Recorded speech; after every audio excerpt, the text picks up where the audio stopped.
Let me speak now as a military man, because this is the dimension of the General Chwenga question that civilian analysts consistently underestimate. A nation's stability rests, in no small measure, on the confidence that the security sector is its commander-in-chief. When that confidence is absent, when there is ambiguity, mistrust, or institutional friction between the political leadership and the defense and security establishment, the consequences for national stability are serious and sometimes irreversible. The security sector and national stability. Subscriber, more like it on the bell icon.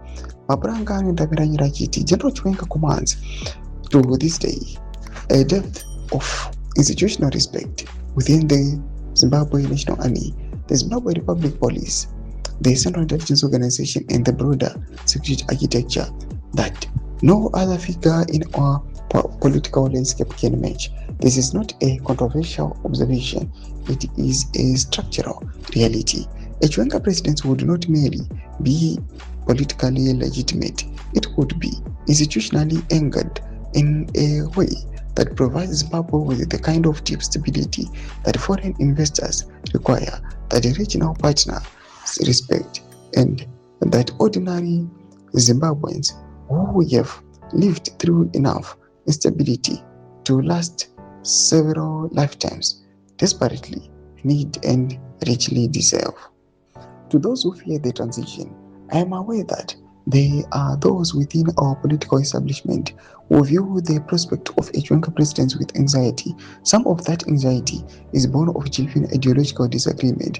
Much of it, however, is born of something far less noble: the fear of accountability, the dread of a leader who cannot be easily manipulated, the panic of those whose political survival depends on the continuation of a system that serves the few at the expense of the many. To those individuals, I say, this is respectively, but without ambiguity. Zimbabwe is larger than your interest. The republic that our liberation heroes built, that men and women died for in the forest of Mozambique and the mountains of Zambia, does not belong to any faction, any cabal, or any individual. It belongs to the people, and the people of Zimbabwe, when given a genuine choice, will choose unity over division, competence over mediocrity, and service over self-enrichment every single time. Toma developments are kuyapangwa ine achitaurwa na retired general. Now comment section menu dzavhura imo tulipa musapechiriko ichi.